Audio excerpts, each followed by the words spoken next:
Olá!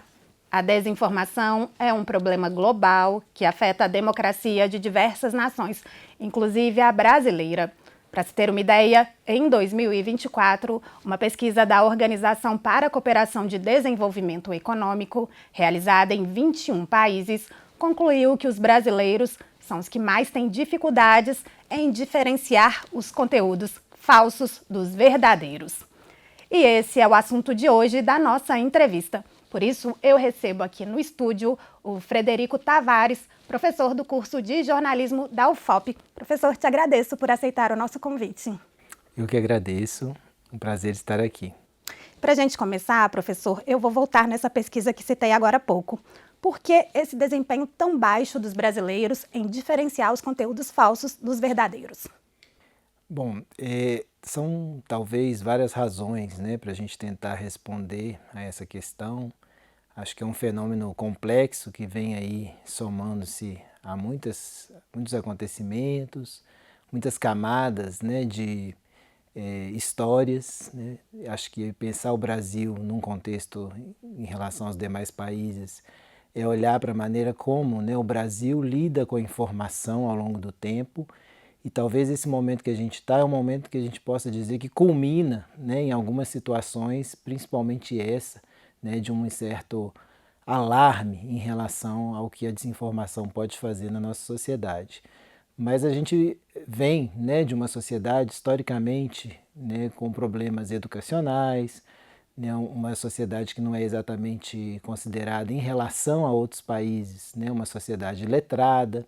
Tudo isso faz com que a nossa cultura, em termos de acesso a conteúdos, ao conhecimento, esteja mediada por várias outras, digamos, instituições, por várias outras tecnologias, que não apenas aquelas tradicionais, o que pode, em alguma medida, né, do ponto de vista de uma certa formação, né, fazer com que a gente não tenha certas balizas, certos parâmetros para identificar o que de fato, né, institucionalmente, culturalmente, esteja relacionado a, por exemplo, uma ideia de verdade ou a uma ideia de mentira. Né? A gente vem de uma constituição cultural que está ligada a uma tradição oral, a uma tradição visual, né, a uma constituição cultural que está muito diferenciada em relação a outros países, como, por exemplo, em relação ao acesso a texto, à leitura. Né? Acho que recentemente saiu uma pesquisa no final do ano também dizendo que cerca em cada 10 brasileiros, 3 leram um livro, ou menos de um livro ao longo do ano, ou seja, outros 7 não leram nenhum.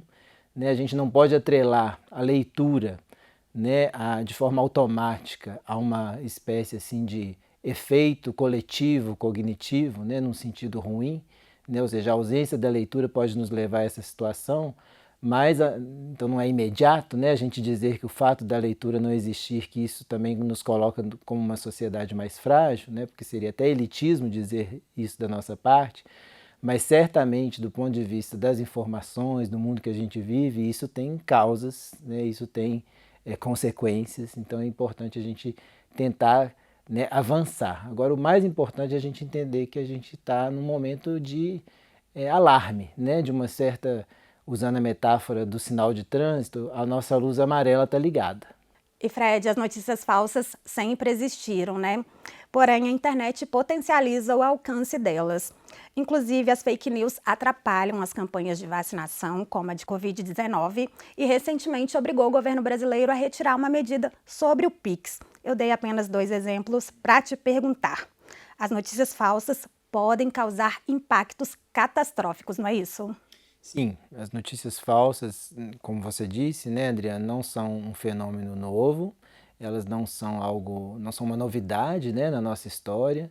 Se a gente for pensar historicamente, a gente tem desde os boatos, né, alguma coisa parecida a isso, como algo que sempre existiu, né, e que sempre trouxe um certo alarmismo, né, para a sociedade.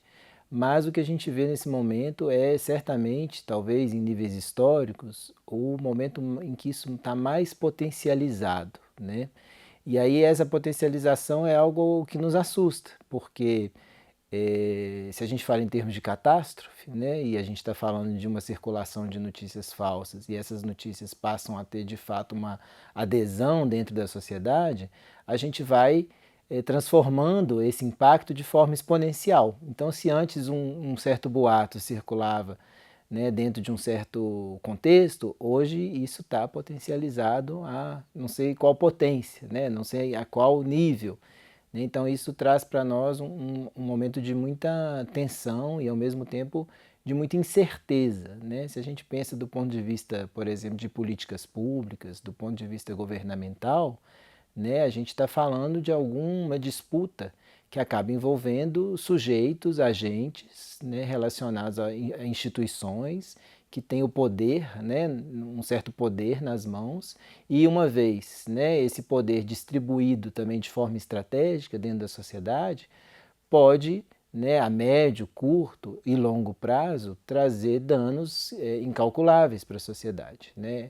E aí, né, é como se a gente dissesse que a gente está diante de um inimigo antigo, mas um inimigo mais armado, né? Porque é quase como se antes a gente tivesse em algum nível, algum tipo de desinformação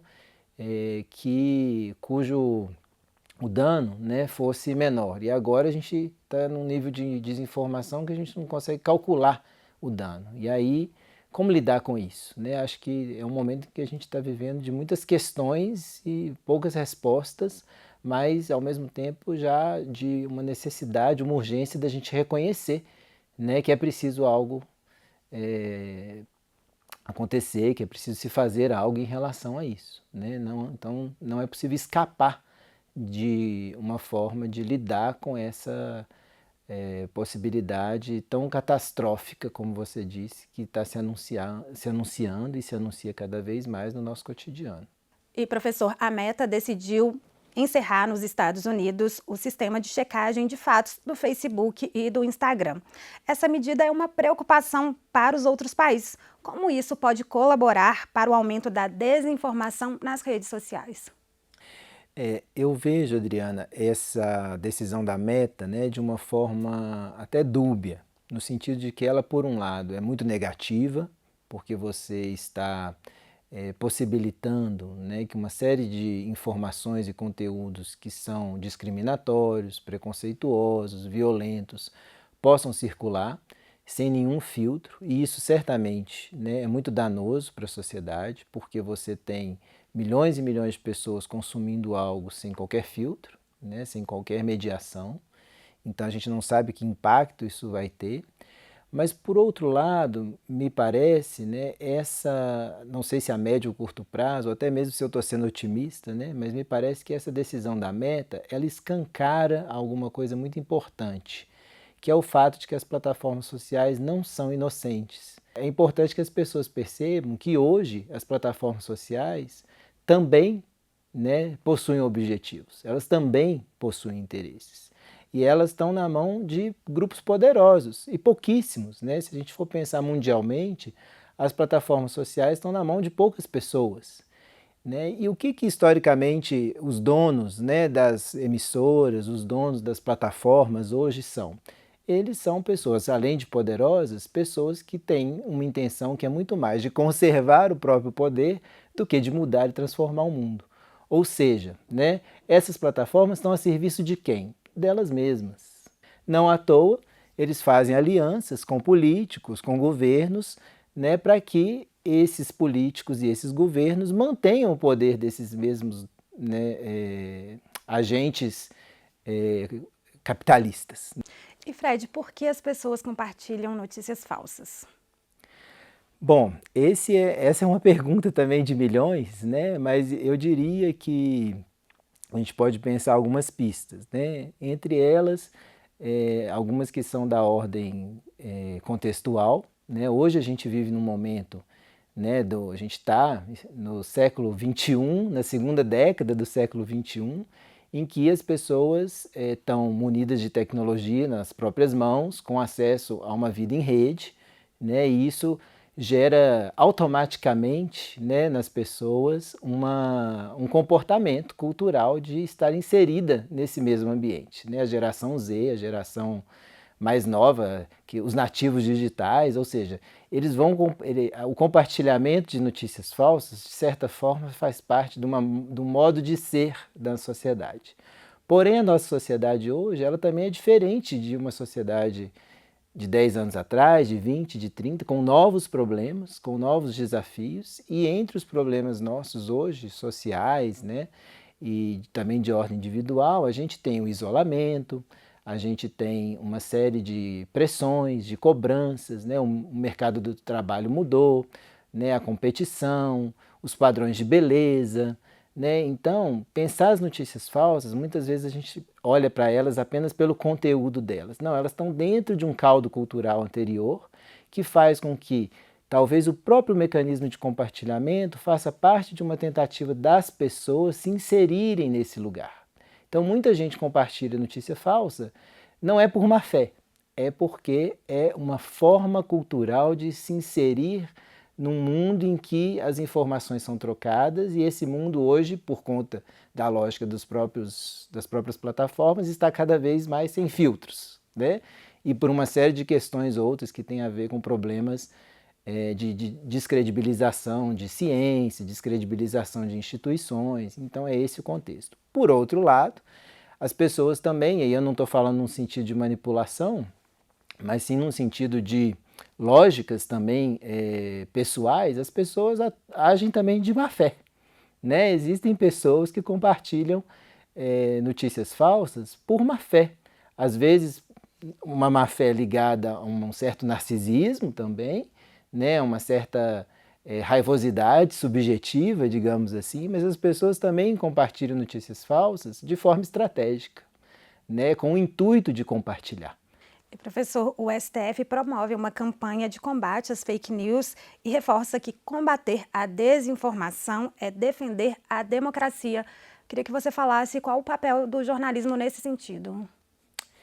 O jornalismo, né, que é o meu lugar de origem, né, do qual eu, de certa forma, estou falando e também tenho pesquisado e trabalhado hoje em dia na formação de futuros profissionais, eu acho que o jornalismo tem um papel muito importante porque, historicamente, ele é um lugar de apuração, né, um lugar de checagem, um lugar de verificação daquilo que, sim, é verdadeiro e daquilo que é falso, né? Ou seja, ele é um lugar que, historicamente, está ligado a uma ideia de que a sociedade e os conteúdos que circulam sobre a sociedade estão dentro de um lugar, de um pacto, digamos assim, de confiança, né, e de credibilidade. Credibilidade num primeiro sentido, que é daquilo que é credível porque é verdadeiro, né?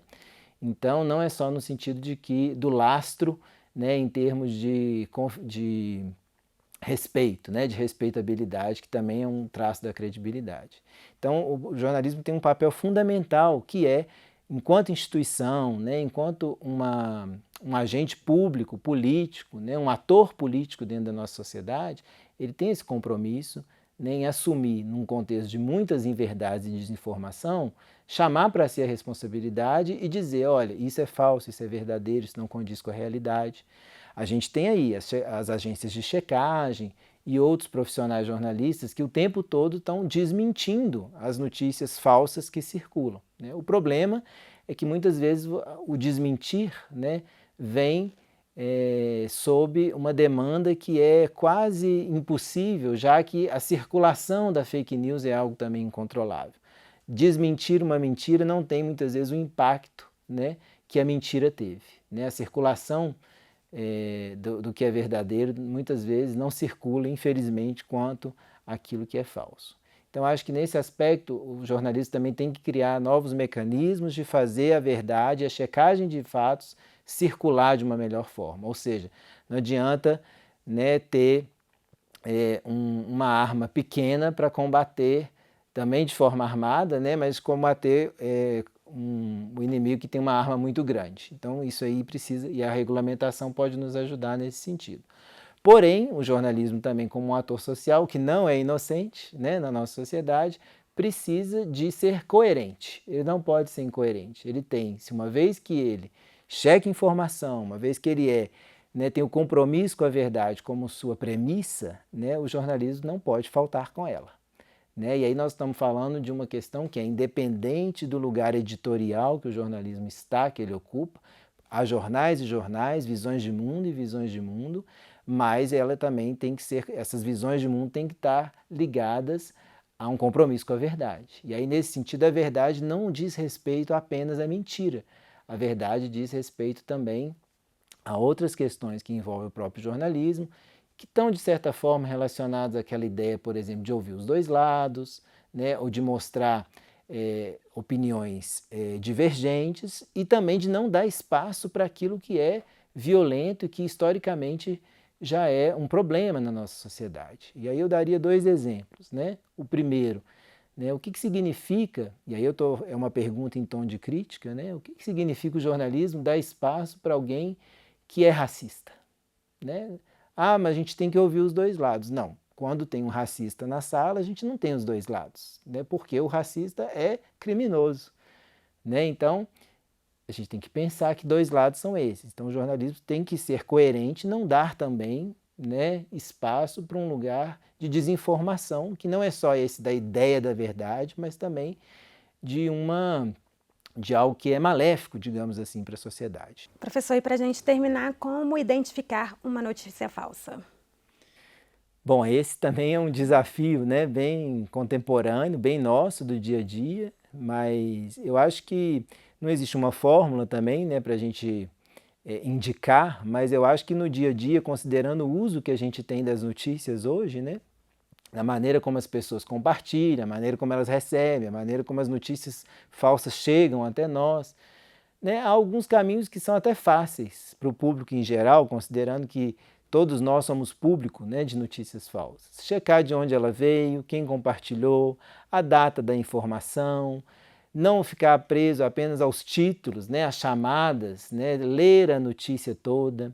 Para evitar compartilhamento de notícia falsa, é a gente usar das próprias ferramentas como um tal jornalista diz. Quem é esse jornalista? Né? O deputado está criticando a medida do governo, mas o que esse deputado votou em relação a isso na última sessão da Câmara? Né? O que esse deputado e o partido dele votaram? Né? Então ele está reclamando do governo por causa de tal coisa, mas como que ele está votando? Então a lógica da fake news é essa, de combater, né?